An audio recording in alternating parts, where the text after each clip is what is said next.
بسم الله الرحمن الرحيم. أحمد ربي حمد الشاكرين، وأصلي وأسلم على المبعوث رحمة للعالمين نبينا محمد وعلى آله وصحبه أجمعين. بینندگان نهایت محترم و مکرم شبکه جهانی وصال حق، السلام علیکم و رحمت الله و برکاته. خدمت شما عزیزان هستم در قسمت 71 برنامه احکام فقهی در پرتو احادیث نبوی. این قسمتی از برنامه ما هم ادامه قسمت های گذشته است که در چند قسمت گذشته خدمت شما دوستان عزیز در مورد باب نوافل یا نمازهای نفلی که اولا در مورد فضائل نمازهای نفلی در پرتو احادیث رسول اکرم صلی الله علیه وسلم به شکل عام، و بعد از او در مورد فضائل و احکام سنتهای راتبه و غیر راتبه، و بعد از او در مورد احکام و فضائل نماز ویتر، و بعد از او در مورد فضیلتها و فواید نماز قیام اللیل یا نماز شب، و همچنین نماز تراویح. در چند قسمت گذشته خدمت شما این مسائل را در روشنای احادیث گهربار رسول اکرم صلی الله علیه وسلم بیان کرده بودم، و این قسمتی از برنامه ما هم به ادامه همون مطلب سابق در مورد نماز دیگری از نمازهای نفلی است که او نماز ضحا و یا نماز چاشت است، که در مورد ان شاء الله تعالی در مورد فضیلتی از او، فضائلی که در احادیث گهربار رسول اکرم صلی الله علیه وسلم درباره خواندن نماز چاشت و تشویق به آن بیان شده، و همچنین حکمی از او و وقتی از او، و بعد از او در مورد نماز دیگری از نمازهای نفلی که نماز تحیت المسجد است خدمت شما عزیزان در این قسمتی از برنامه هستم. در مورد نماز ضحا یا نماز چاشت حکمی از او به اتفاق علما از جمله نمازهای سنتهای مستحب است، از جمله نمازهایی است که سنت است از رسول اکرم صلی الله علیه وسلم قولا و فعلا ثابت شده است، و مستحب است که رسول اکرم صلی الله علیه وسلم چون به آن مداوما نکردن، یعنی اکثر اوقات میخواندن لیکن احیانا ترک هم کردن، لذا به اتفاق علما از سنتهایی است که حکمش مستحب است، خواندنش مستحب است که انسان مسلمان 2 رکعت یا 4 رکعت یا 6 رکعت یا هر قدری که میتواند در وقت ضحا یا در وقت چاشت آن را بخواند. و در مورد وقتش هم اتفاق علما به این است که وقت نماز ضحا یا نماز چاشت از برآمدن آفتاب و بلند شدن از او به مقدار 1 نیزه آغاز میگردد تا به زوال آفتاب، وقتی که آفتاب زائل میشه به نصف آسمان میرسد. و در مورد فضیلت و برتری نماز چاشت یا نماز صلات ضحا از رسول اکرم صلی الله علیه وسلم احادیث متعددی روایت شده، از جمله حدیثی است که امام مسلم از صحابی جلیل القدر حضرت ابوذر غفاری رضی الله عنه روایت میکند که رسول اکرم صلی الله علیه وسلم فرمودند: یصبح علی کل سلام من احدکم صدقه. وقتی که یکی از شما از خواب برمیخیزد صبح، بر هر بندی از بنده های جسمی از او صدقه لازم میگردد، که در حدیث دیگر میاد که انسان 360 بند داره، جسم انسان 360 بند داره. وقتی که از خواب برمیخیزد بر هر بندی از بنده های از او صدقه لازم میگردد. فكل تسبيحة صدقه و کل تحمیدة صدقه و کل تهلیلة صدقه و کل تکبیرة صدقه. رسول اکرم صلی الله علیه و سلم میفرمایند که انسان مسلمان وقتی که صبح از خواب میخیزد بر هر بندی از بنده های اعضای جسمی از او صدقه لازم میگردد، و هر تسبیح که میگه 1 بار سبحان الله میگوید 1 صدقه از طرف از او ادا میشود، و 1 بار الحمدلله میگوید 1 صدقه ادا میشود، و 1 بار لا اله الا الله میگوید 1 صدقه ادا میشود، و همچنین 1 بار اگر الله اکبر میگوید 1 صدقه ادا می شود، و همچنین یک شخصی را امر به معروف میکند 1 صدقه از طرف از او ادا می شود، و همچنین شخصی را نهی از منکر میکند 1 صدقه از طرف از او ادا می شود. و بعد از او در آخر حدیث رسول اکرم صلی الله علیه و سلم میفرمایند که و یجزئ من ذلك رکعتان یرکعهما من الضحى، و 2 رکعت نمازی که در وقت ضحا یا در وقت چاشت میخواند از این همه کفایت میکند. یعنی به این معنا که وقتی که انسان 2 رکعت نماز در وقت چاشت میخواند، همین 2 رکعت نماز سبب میشود که 360 صدقه که بر بالای اعضای جسم یزی لازم گردیده از طرف یزی ادا شود. پس اگر هر تسبیح و هر تحلیل و هر تحمید و هر تکبیری که بعد از اون میگوید در خلال روز، همه بر از این نوافل و همه در میزان حسنات از او حساب می شود اگر 2 رکعت نمازی چاشت را بجا بیارد. اگر این 2 رکعت نماز را نخواند، پس بعد از نمازهای فرضی یا در طول روز هر تسبیح و هر تحلیل و هر تحمید و هر ذکر الله تعالی را که میکند و امر بالمعروف و نهی عن المنکر میکند، این همه حساب می شود از صدقاتی که بر بالای بندهای جسمی از این انسان مسلمان لازم گردیده. و این فضیلت بزرگی است از فضایل و برتری های نماز چاشت که 2 رکعت نماز چاشت خواندن کفایت میکند از 360 بار مثلا سبحان الله گفتن، یا از 360 بار الحمدلله گفتن، یا از 360 بار الله اکبر گفتن، یا از 360 بار امر به معروف کردن، یا از 360 بار نهی از منکر کردن. و همچنین از جمله برتری ها و فضائل نماز چاشت یا صلات ضحا این است که رسول اکرم صلی الله علیه وسلم این نماز را از جمله نماز اوابین گفتن. اوابین جمع اواب به معنای رجوع کنندگان، بندگانی که همیشه به طرف خدا با ترک معاصی، کنار گذاشتن گناهان و با کردن خیرات و کارهای نیک به طرف الله متعال رجوع میکنند، که در مورد از او الله متعال میفرماید که انه کان للاوابین غفورا. الله متعال همیشه برای کسانی که اواب هستند به طرف خدا رجوع میکنند، ترک معاصی میکنند و از کارهای خوب استفاده میکنند، غفور و بخشاینده است. اگر از اونها گناهی سر میزند، خداوند متعال گناهی از اونها را میبخشد. این وصف را رسول اکرم صلی الله علیه وسلم در مورد کسایی هم گفته که نماز چاشت را میخوانند. در حدیثی که امام ترمذی از صحابی جلیل القدر زید بن ارقم رضی الله عنه روایت میکند که رسول اکرم صلی الله علیه وسلم فرمودند صلاة الاوابین حین ترمض الفصال. نماز اوابین هنگامی خوانده می شود که فصال یعنی چوچه های شتر یا حیوانات وقتی که پای خود را بر بالای ریگزار میگذارند، در اثر شدت گرمی آفتاب پاهای از اونها میسوزد. یعنی نماز اوابین وقتی خوانده می شود که آفتاب بلند شود و حرارت آفتاب، گرمی آفتاب بر ریگزارها تأثیر بگذارد، به شکلی که وقتی که حیوانات پای خود را در سر ریگزارها بگذارد پاهای از اونها بسوزد. در این وقت نماز اوابین خوانده می شود که او نمازی ضحاست که وقتی خوانده می شود که آفتاب بلند می شود و تأثیری بر بالای زمین میگذارد که زمین حرارتش بالا می رود. و در روایت دیگری میاد که رسول اکرم صحابی جلیل القدر زید بن ارقم رضی الله عنه فرمودند که رسول اکرم صلی الله علیه وسلم به مسجد قبا رفتند، دیدند که اهل قبا نماز ضحا را در مسجد قبا میخوانند و رسول اکرم صلی الله علیه و سلم این حدیث را فرمودند که صلاة الاوابین حین ترمض الفصال. و همچنین از جمله فضائل و برتری های این نماز ضحا این است که رسول اکرم صلی الله علیه و سلم بعضی از یاران خود را به خواندن این نماز وصیت کردند و سفارش کردند. در حدیث متفق علیه از حضرت ابو هریره رضی الله عنه روایت شده است که ایشان فرمودند اوصانی خلیلی صلی الله علیه و سلم بثلاث. خلیل من، دوست من رسول اکرم صلی الله علیه و سلم من را به کردن 3 چیز سفارش کردند، وصیت کردند که و سفارش کردند که من این 3 چیز را همیشه انجام بدهم. اول اینکه صیام 3 ایام من کل شهر، هر ماه 3 روز روزه بگیرم که مراد از او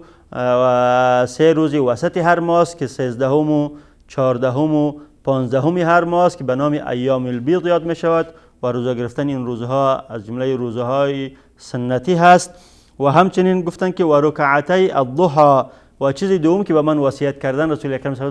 صلی الله علیه و سلم سفارش کردن این است که من 2 رکعت نماز چاشت را همیشه بخوانم و ان اوتر قبل ان انام. و سفارش سوم رسول اکرم صلی الله علیه و سلم برای من این بوده که قبل از اینکه خواب شوم من نماز ویتر را بخوانم. پس این 3 چیز از جمله سفارش هایی است که رسول اکرم صلی الله علیه و سلم به بعضی از اصحاب خود سفارش کردند که این 3 کار را انجام بدهند که او نماز خواندن 2 رکعت نماز چاشت است و روزه گرفتن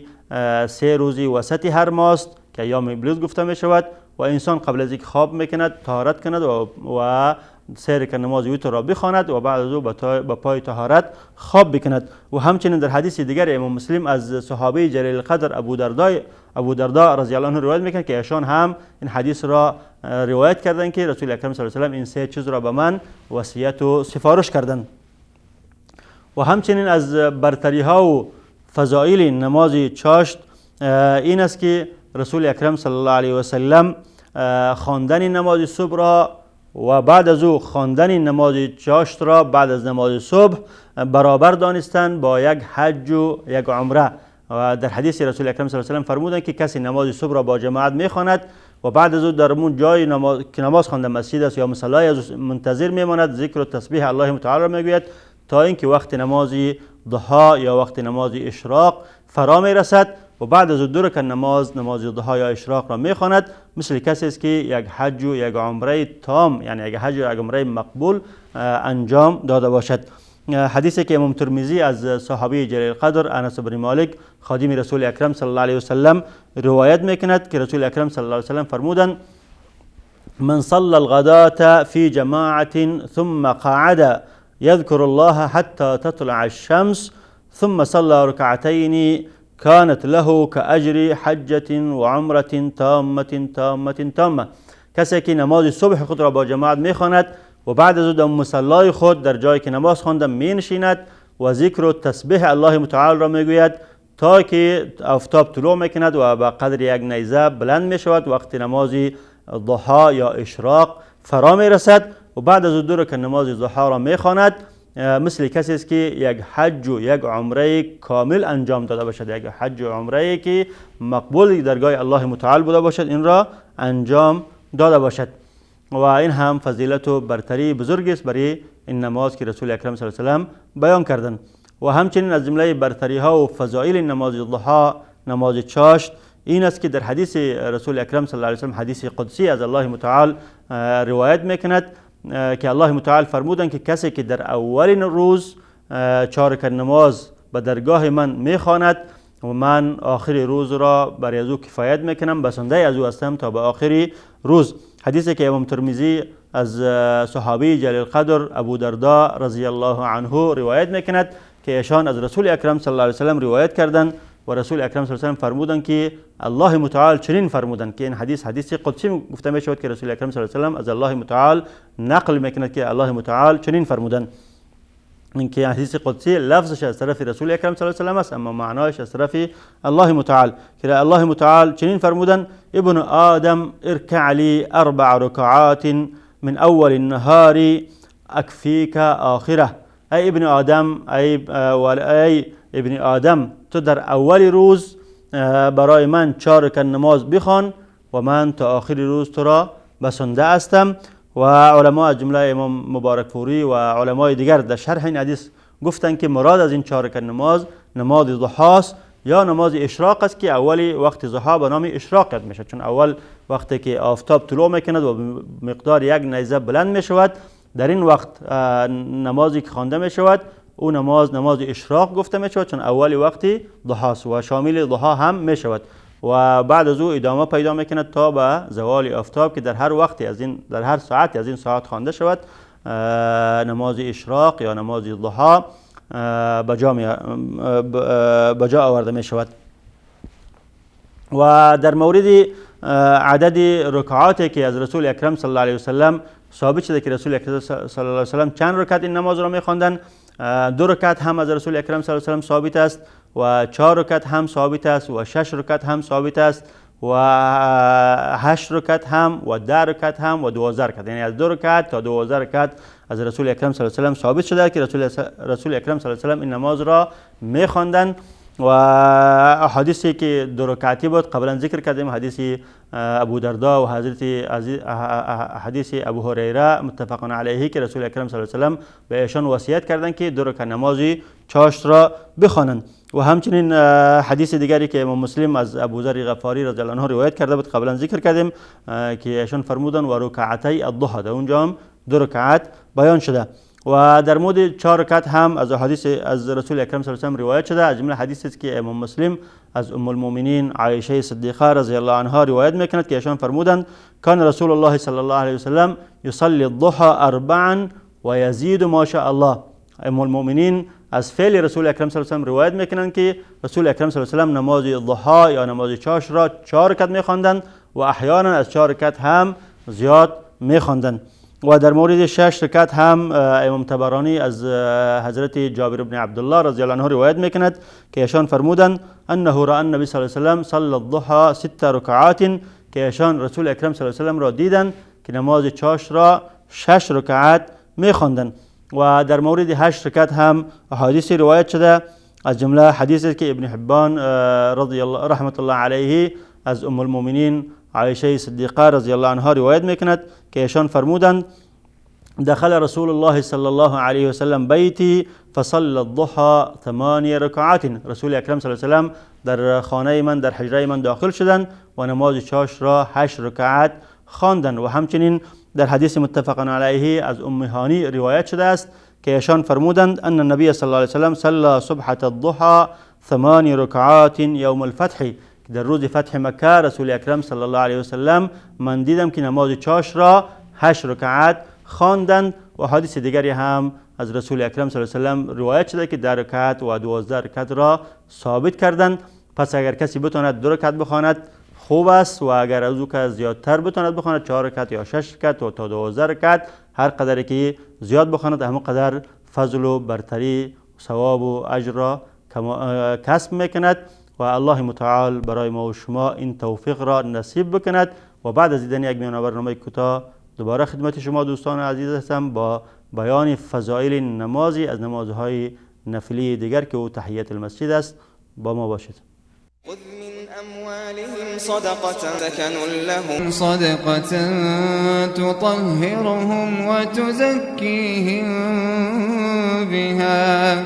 وصل عليهم إن صلاتك سكن لهم والله. زکات بگیر تا بدین وسیله آنان را پاک و تزکیه نمایی و برایشان دعا کن. به راستی دعایت مایه آرامش آنهاست و الله شنوای داناست.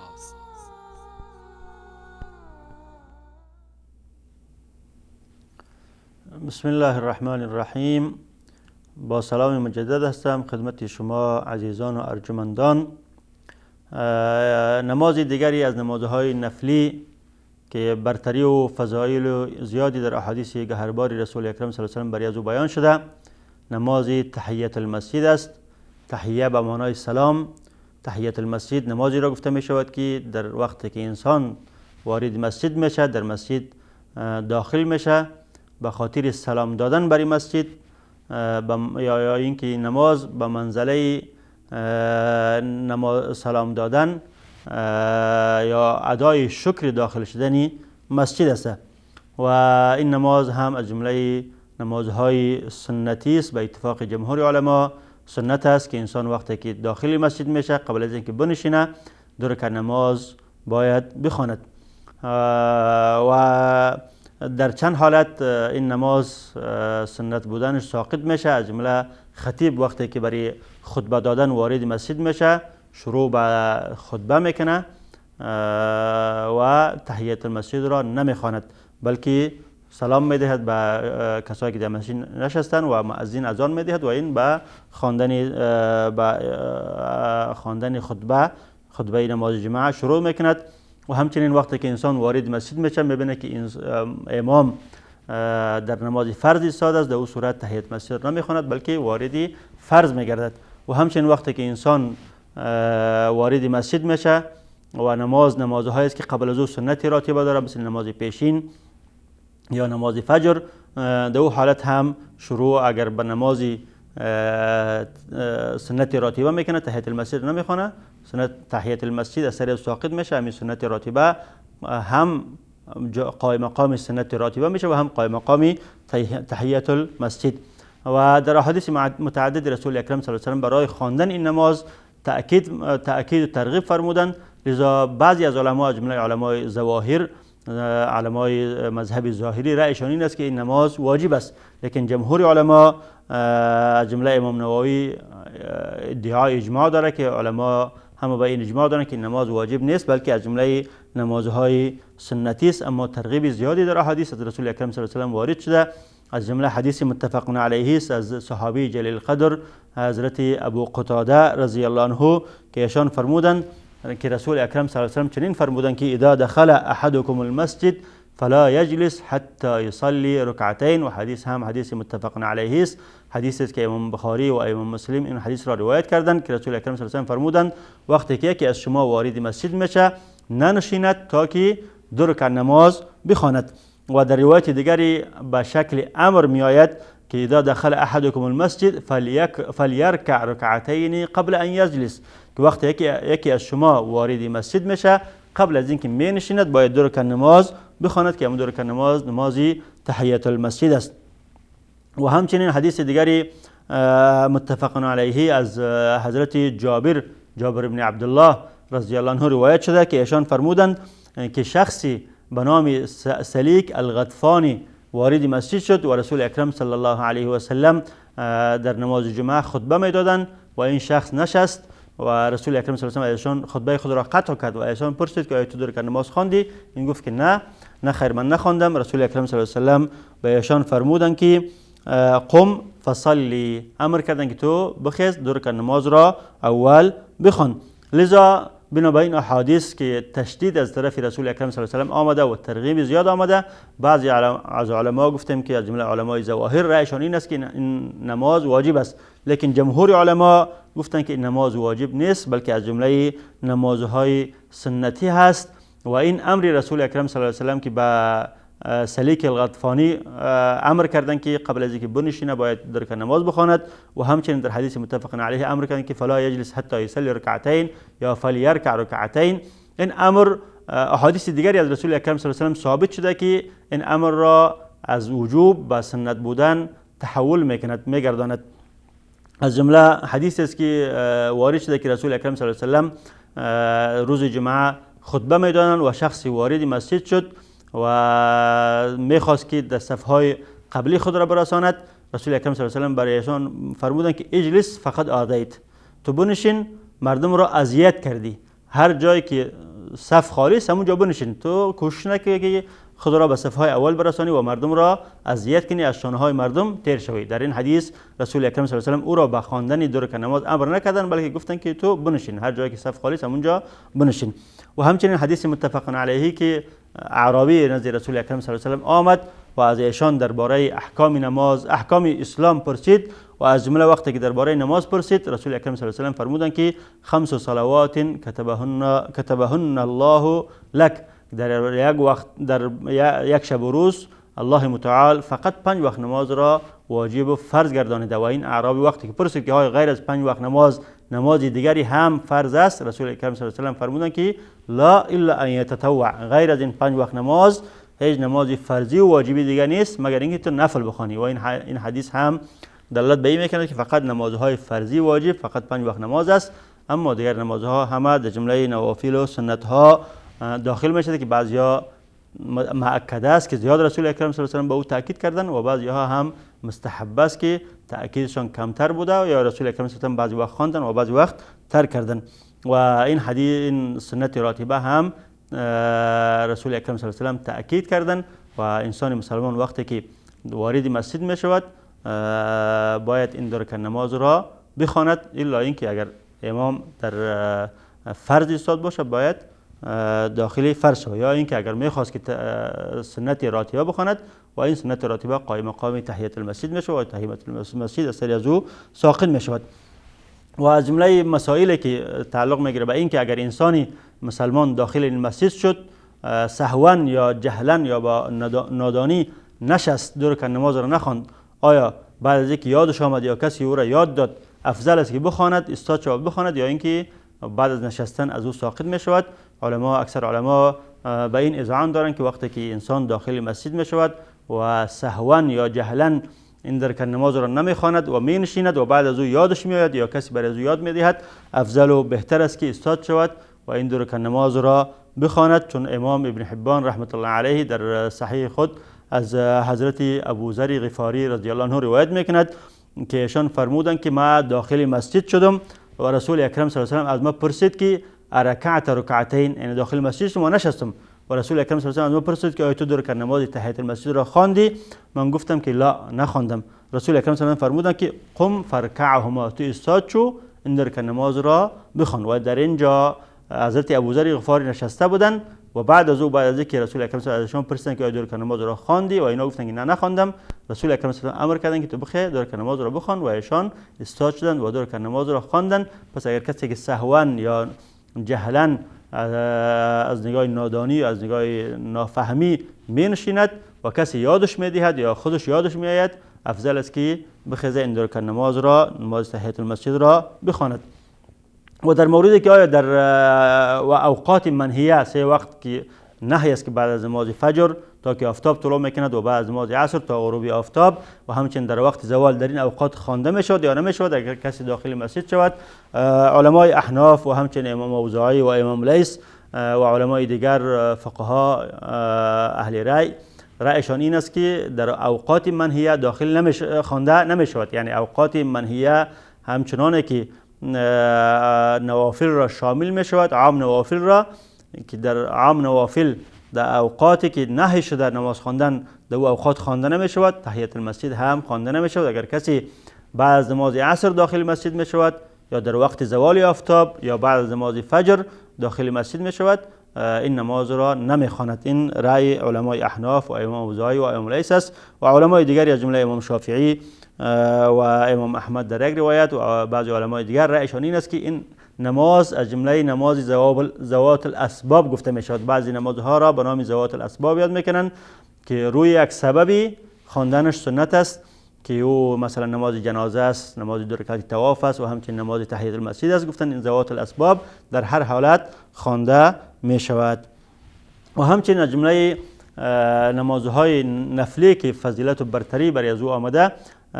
نمازی است که بعد از هر وضو کردن انسان سنت است که یا مستحب است که دو رکعت نماز بخواند و این فضیلتی زیاد دارد. و فضیلتی از این در حدیث متفق علیه روایت شده از حضرت ابو هریره از حضرت بلال حبشی رضی الله عنه که رسول اکرم صلی الله علیه و سلم با بلال حبشی فرمودند یا بلال حدثنی بارجع عمل عملته فی الاسلام، ای بلال بهترین عملی که در اسلام کردی او برای من خبر بده. او کدام عمل بده؟ به خاطر چی؟ به خاطر اینکه فانی سمعت دق علیک بین یدی فی الجنه، وقتی که من در شب اسراء و معراج بر جنت رفتم در آنجا من آواز نعلین تو را پیش روی خود شنیدم که تو هم داخل جنت هستی